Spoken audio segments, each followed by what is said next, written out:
So anyways, so yeah, some of you have been on this journey with us since the beginning, in a sense. And so today, my goal is to kind of give you a synopsis or a quick journey through our time in the Philippines and how the Lord led us to work amongst the got-down people. And get to the point where we're planting, or preparing the ground for the gospel to be presented to them. And we're getting very close to that time, and our work is there, continuing that work now. The Lord is moving that work forward, even though we're not there anymore. But anyways, so we returned home here to Canada, to Ontario, in March. And we took the picture. So you can imagine coming from a tropical country to Ontario, beginning of March, and all the cold faces. That was the best we could get for smiles at the time, but that's okay. We are warming up, trust me, even though my hands still cold at the moment. And the Lord has been taking care of us and going before us, preparing a place. We are living in Sept Beach, as I mentioned now, our home area. And we are settling in, getting our kids settled, and I'll give you a quick, yeah, you mentioned Elijah and Kyle. The main reason we are home is for our daughter, Hala. She has a genetic disorder called 22q, and so she's 20 years old now, and we need to help her figure out what life looks like for her here in Canada. We realize that we need to be here permanent for her and for our other kids as well. And so this is where the Lord has led us at this time. But anyways, that kind of tells you where we're at. How did we get there? Well, as I mentioned, in 2005, we first left for the Philippines. And our goal was to become involved in a tribal church planting ministry amongst an indigenous people group there in the Philippines with Ethnos. But we wanted to be open to what the Lord had, right? Because this is His work, and He's the one leading us. So off we went, with 4 little kids in tow. These 3 that are with us today were not in existence. Okay? They came along after the fact. And they're all the ages of our first 4 when we first went. So you can imagine the excitement. We got there, and right away, we were redirected. The Lord chose to put us in a support ministry for our first year, where we were what were called supply buyers. We were buying the groceries and other things for other missionaries that were in remote locations, and had a good time doing that. And then we moved to Manila for 2 years. That's a not so crowded street in Manila, just so you know. Because Manila is a city of about 20 million, so it gets crowded.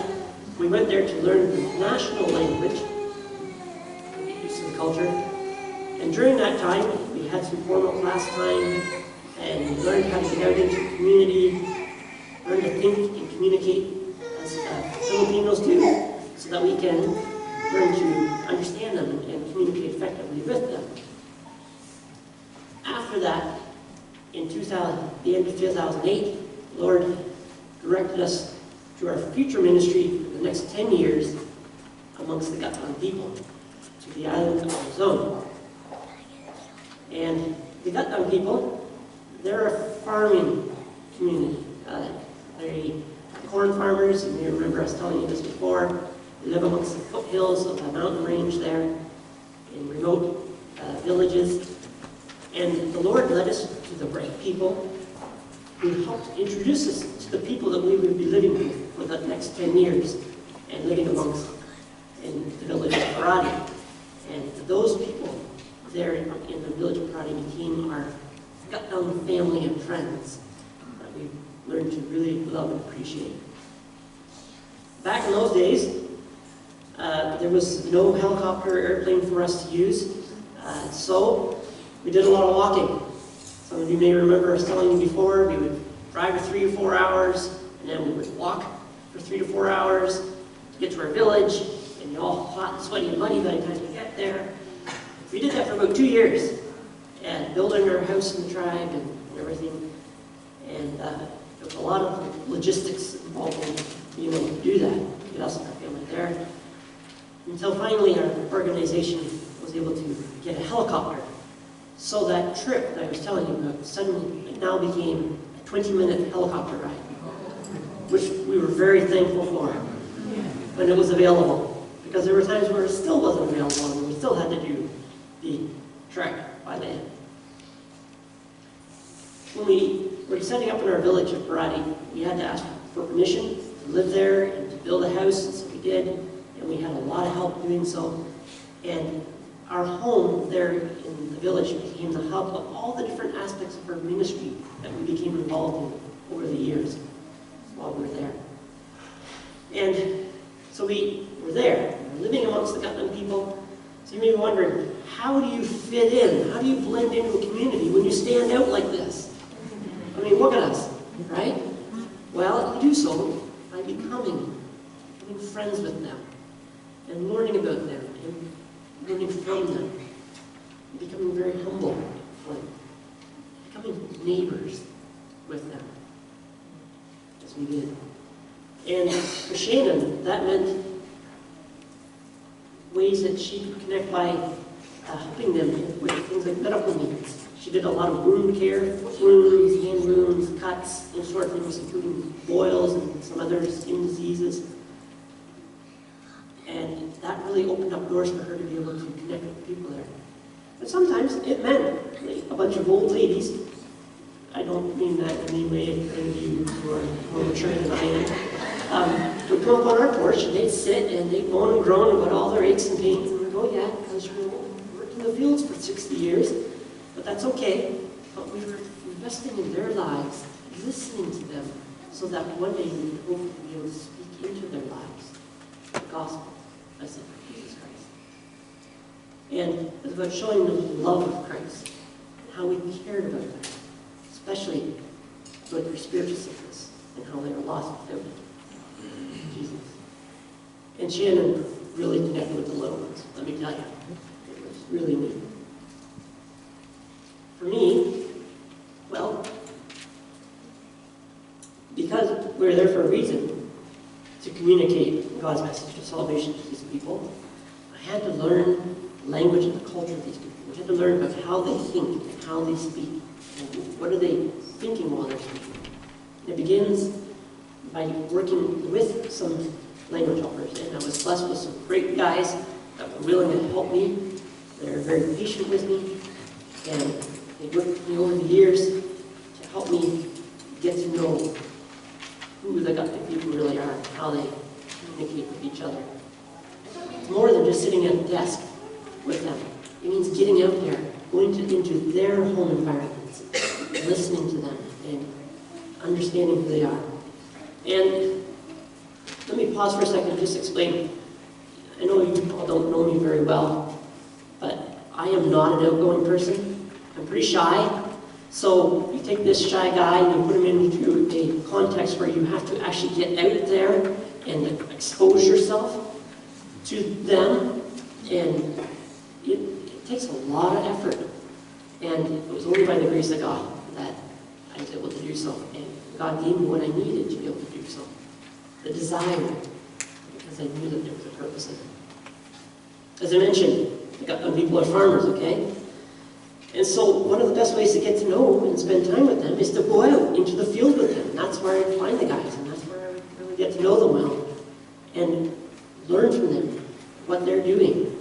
And like I said, it's very humbling to become ignorant, like the ignorant learner again, and to allow them to teach me. And something that's so simple that like driving a single furrow plow, I tell you, we've never had some good laughs like that when they gave me the plow for about 5 minutes and said, that's good enough. But they were very patient with us. And they allowed us to invest into their lives slowly, planting those seeds of trust so that that would become the foundation for one day teach them God's word, God's message of salvation. Yeah, there were some serious aspects of getting to know these people, participating in all areas of their lives, including the sad times, just this. Because this is reality. Some of you may remember some of the stories I told last time we were home about friends, good young friends of mine who were passing away before they got a chance to hear the gospel message. It's serious. But whether there's those sad times or the good times, celebrating births as well, and weddings and birthdays and those sort of things, that's why we're there. During our time amongst the Gutdown people, we were blessed with some awesome co-workers. It wasn't just us there. This family, Dennis and Valerie Easton, they joined us in 2013. They're still there in the village of Parati, working on their own right now, even though we've had to leave. And Dennis is continuing the process of preparing evangelistic Bible lessons so that he can teach those to the whole village, hopefully later this year. We did also have this family, Danny and Philip Brooks, with us for a short time. And then Danny was diagnosed with cancer, so they had to return to the U.S. He is in remission now, and he's doing well. And there are others that are looking to join the team to replace us. So we're excited about how the Lord is continuing to go ahead and continue His work amongst them, preparing to present Himself to them. So when we returned to the Philippines in 2016 after our last furlough, I went back knowing I needed to prepare Bible lessons. I needed to do a little bit of translation work. But all the guys that had helped me previously were no longer available. And I went back not knowing how this was going to go, because I didn't know who I was going to get to work with me. The day we got back, I was introduced to this guy, Eddie. And Eddie had just returned to Parati. He's a Gutdown fellow. He had been working in Saudi Arabia for about 4 years as a worker there. And he was home now, and he was looking for something to do, and so he was eager to work for me and help me with my Bible lessons. And it was great. I could totally see the Lord bringing him home at the right time to help me. Because Eddie is a really sharp guy, and he's not afraid to correct me, unlike most Gutdown were, and he helped me figure out the best way to be able to communicate clearly what I needed to say. So, maybe you realize that when you're going to be preparing Bible lessons and sending the gospel to people who never have heard of this before, they have no real good concept of even who God is. How do you do that? You can't just jump in and read John 3:16 to them. You know, for God so loved the world, He gave His one and only Son, that whosoever believes in Him should not perish, but have everlasting life. Well, to the Gutdown people, who really is God? They have lots of ideas of who God is. There's been different religions that have come in and given them ideas, and there's a lot of confusion there. And why would He send His Son? Does God have a son? Why would He need to do that? And what does it mean to send your son? Is a son important in Gutdown culture? Which it is, by the way. And we're dying? Where are we going when we die? You know, Gutdown people do have a concept of where they go when they die. Is it the right one? Well, these are things that we had to figure out, and we had to be able to understand so that when we present the gospel message, we can do it clearly in a way that they will understand all the questions that have to be answered. And the best way to do that is to start at the beginning. You can think of it like a story. You start at the beginning, and in this case, the story of creation. And in teaching the story of creation, you teach God's character, and how He is the ultimate authority. He is the one, the ruler, He's the creator, He owns it all, and therefore, He is the one who has the final say in it all. And to be able to communicate that to the Gutdown people, that's what we needed to do. And how we are to submit to His authority. Well, then you move on. God created man. And God created mankind perfect, right? Holy, in His image. But mankind chose to sin, to reject God's plan, to reject God's authority. And therefore there was consequences. We became sinful. We were no longer holy and had to be removed from God's presence. But God had a redemption plan where He was going to send a deliverer one day who could fix this problem of sin, separation from Him. We teach how there's three aspects of death. There's physical death, there's spiritual death, and there's eternal death. All three of those we have been affected by. God has planned to remedy that. We teach through the Old Testament key stories showing Old Testament examples of how they were trusting in God's plan of redemption to send the deliverer one day to deliver them from the bondage of sin. Then finally, in the beginning of the Gospels, God brings this plan to consummation, where He brings it together. Christ comes, and He fulfills God's plan of salvation, and pays the price for our sins, removes our guilt and shame before God, and restores that relationship that we can have with Him once again. That's the first phase. That's what we are working on. After that, when you have a body of believers, then you can move on into discipleship, teaching them to grow in the church, to reach out to others as well. And so that's what we were in the initial process of doing. That's all great. And in Gutdown, we do have a New Testament that's been translated into the local language there, but we didn't have an Old Testament. So, because we want to base our teaching on Scripture, and the Gutdown people are not just fluent in Gutdown, they're also fluent in a trade language called Ilocano. Well, there was a Bible in Ilocano, so we were able to use that for the Old Testament stories. But I don't speak Ilocano, but Eddie does, my helper, so he helped me figure out what it was saying in Ilocano so that we make sure we could communicate that and conduct it correctly. And he helped me with learning all the spiritual and biblical terminology that I hadn't yet learned. Think about it. We all speak in an everyday language, but when you open your Bible and you start reading it, there's a lot of terminology, there's a lot of stuff there that we don't use in our everyday lives. Can anybody give a real good definition of righteousness? The fact that God is holy? What does that really mean? These are things that we had to figure out how to communicate in Gutdown in a way that they would understand when they think about it. It was a long, tedious process of figuring out how to communicate God's character to them and His plans of salvation as it was seen progressing through the Old Testament. We began by establishing God's Word. The Bible is the authority of teaching about His character, and then how Christ came to fulfill God's promise. So that's what I was working on for this last number of years. Now there's something else I need to explain as well that some of you may remember. The Gutdown people in our area, they traditionally would call animists.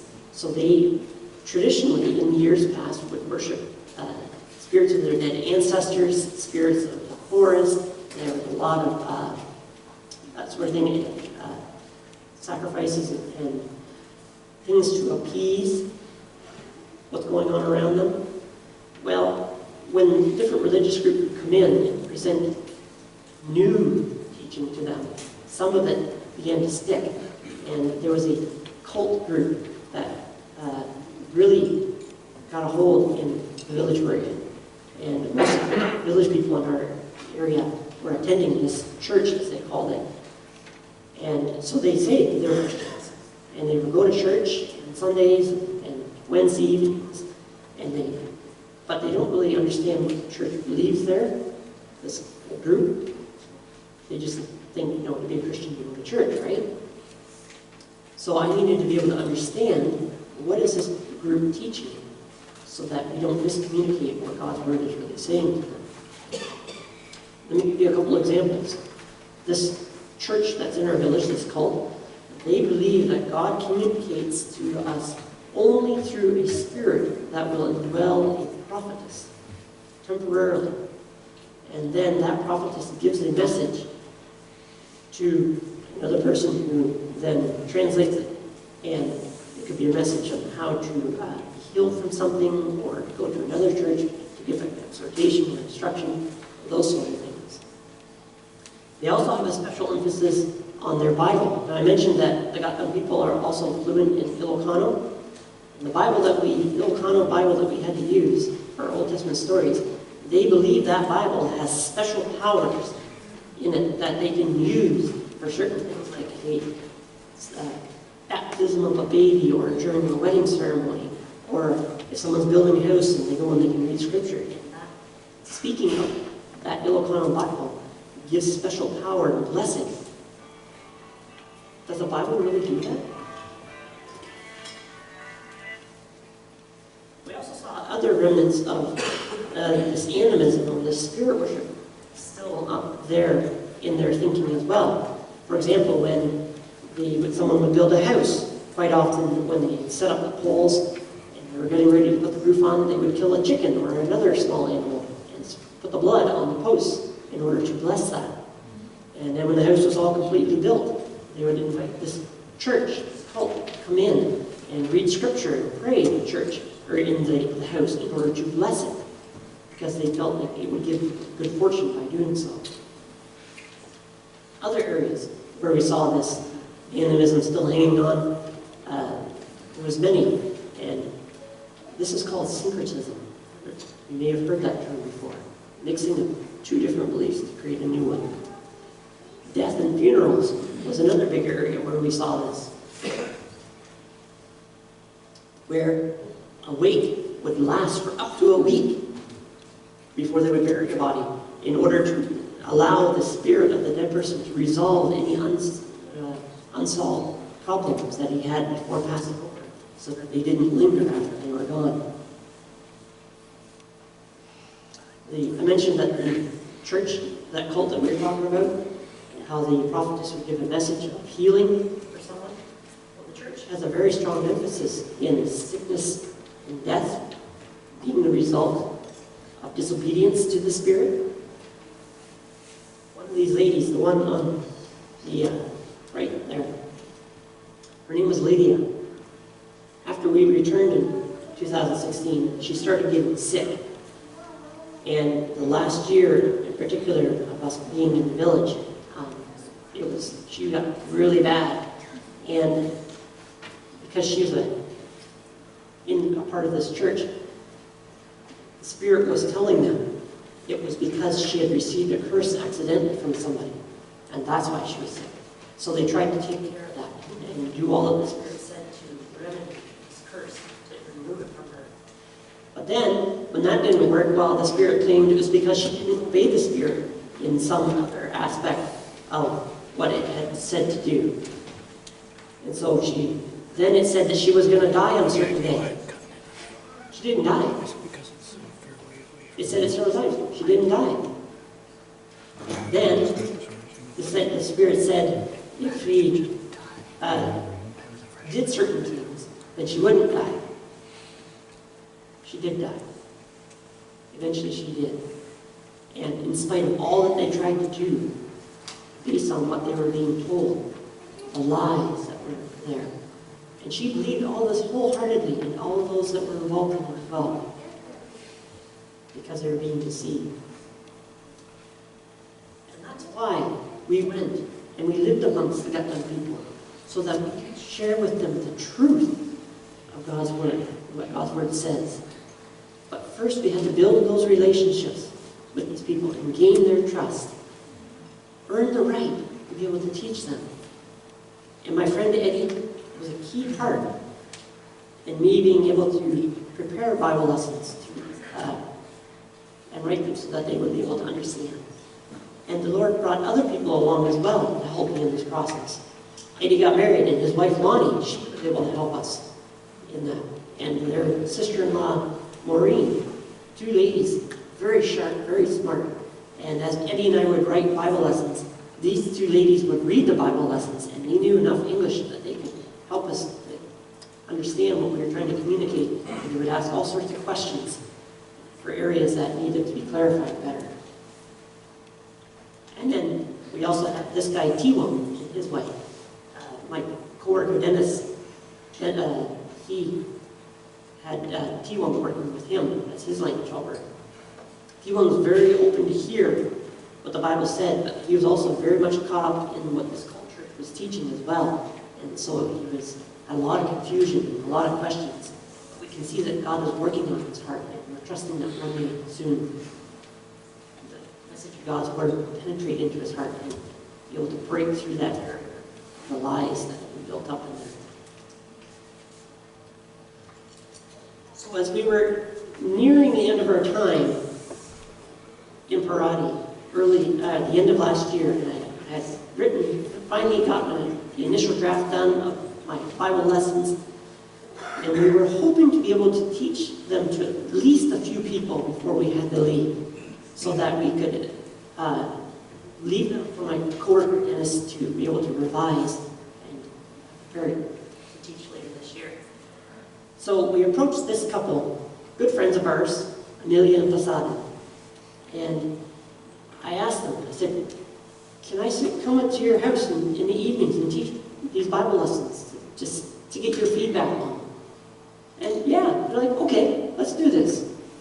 So we made a plan, and I was going to come Monday to Friday from 7 to 8 to teach them my Bible lessons for about 7 weeks. And as long as everything went smoothly, then we should be able to get it done. Well, we're in a remote location, but we do have electricity there, but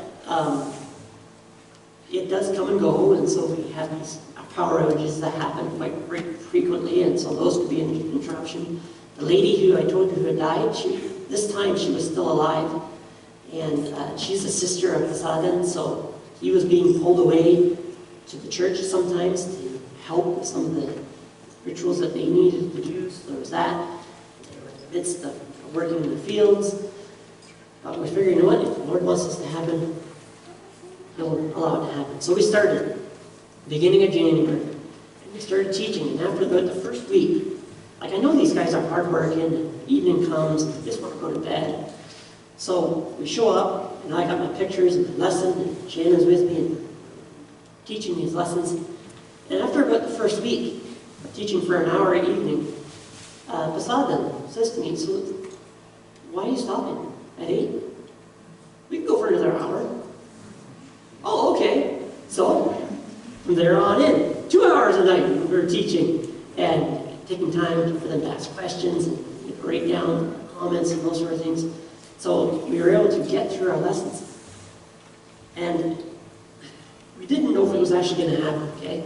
Because the interruptions. So we're getting to the last week, and this very last week, it's the same week that we're getting ready to move out of the village. So we're packing up our house, we're getting rid of our stuff, we're getting ready to send our kids out ahead of us, and we had a big party, and the very last night that we were going to teach, it had been a really crazy day. We said, okay, we're going to do this, because this last night was the night that we were going to teach on the death, burial, and resurrection of Jesus Christ, and present the gospel message to these guys.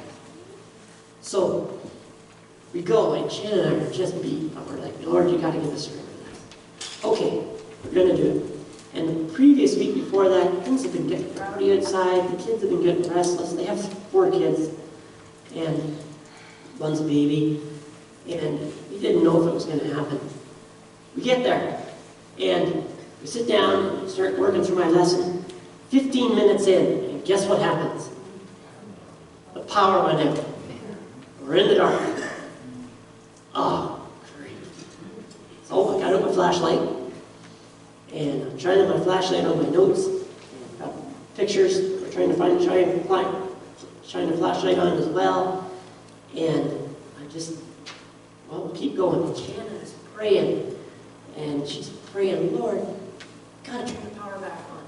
Satan can't have control of this. This is it. We've got to be able to get through this lesson, present the gospel to these guys. Satan can't take this from us. So for the next hour, I taught in the dark. Okay? And as I said, it had been getting rowdy.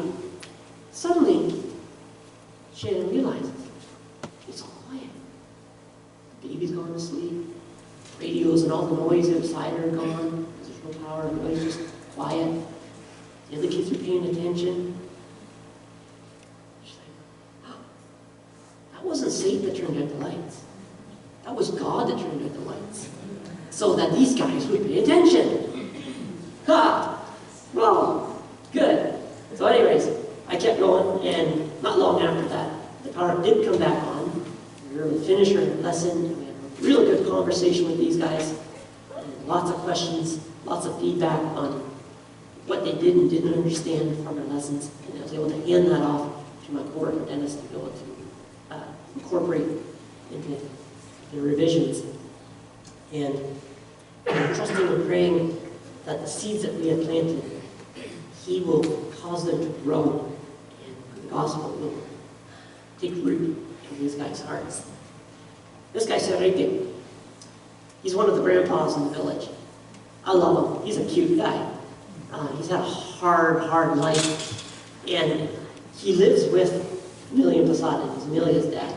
And when people had heard that we were going to be teaching them these Bible lessons, they were telling us, he will not. He has no interest whatsoever.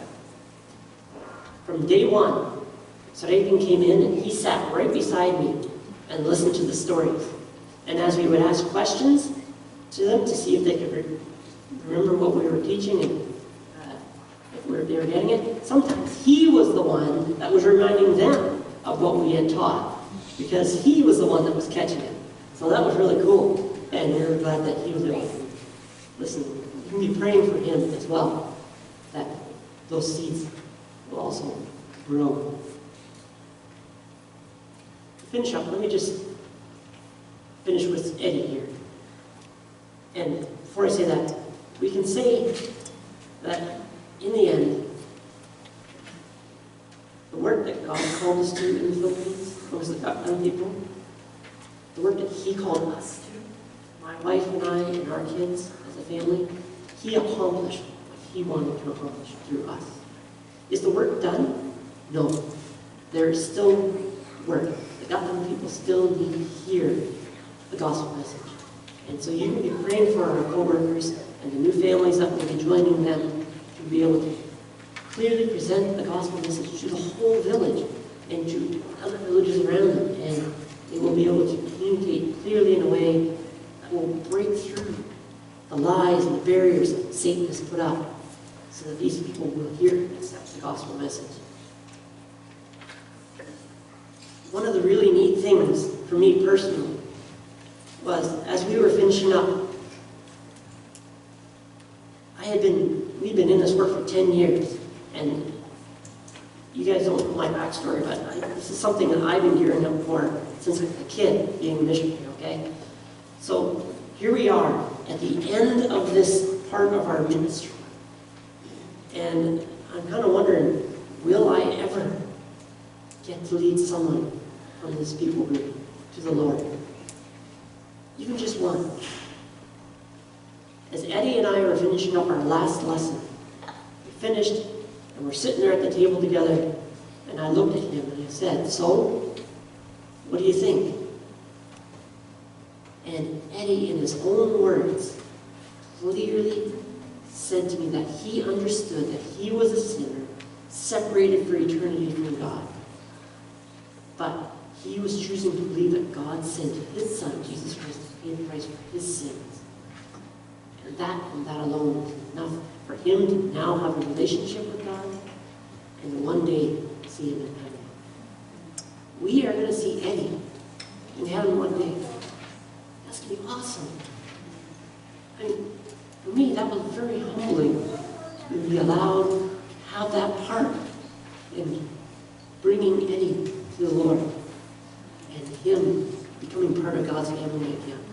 That was just, for me, that was just like awesome, totally awesome. Thank you. So anyways, Eddie understands now, and he desires to have a relationship with God, and he wants to live that out. So you can be praying for him as he grows his relationship with the Lord and grows in his understanding of who God is and who He is in Christ, right? There's so much to learn about who we are in Christ, and Eddie is just beginning that journey. And you can be praying for him as he begins to share this good news also with his friends and family. You heard the verses that were read there earlier from Romans chapter 10. Let me just read them again for you. But I want to add something. As I mentioned, there's a Gut Down New Testament. And in Gut Down, you can ask rhetorical questions, but in a sense they're not really rhetorical questions because you have to give an answer.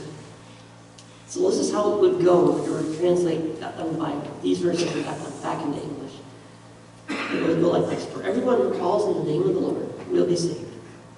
But how can they call on Him to save them unless they believe in Him? Well, they can't. Just tells them, you can't. And how can they believe in Him if they've never heard about Him? Well, you can't. And how can you hear about Him unless someone tells you?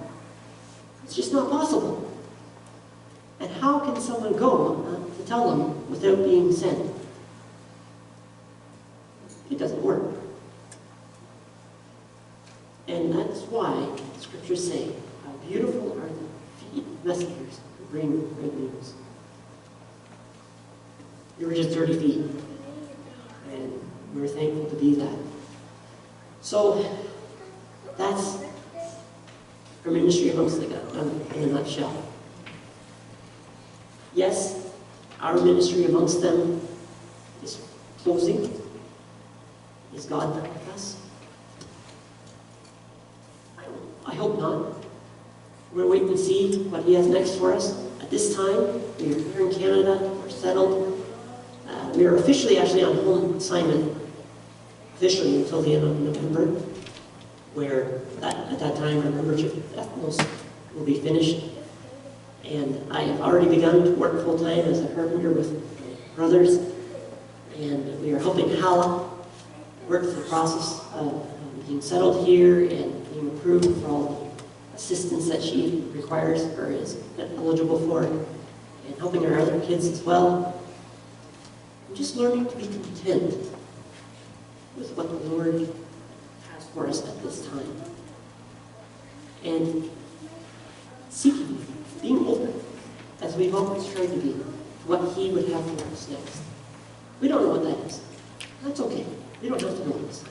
Right now, we are where He wants us to be. And we are thankful for that. So, let me just close in a word of prayer. And we'll bring it back in. Heavenly Father, what do you think for how you are going for, you are presenting your Son? We look forward to hearing about more that have chosen to place their trust in you. And do thank you for the part that Huron Chapel has played in, or had in partnering with us to prepare the field, so to speak, prepare the ground for the gospel to be planted amongst the country. And we pray to continue to bless these folks. As these words will be an encouragement to them. So we ask these things. Amen.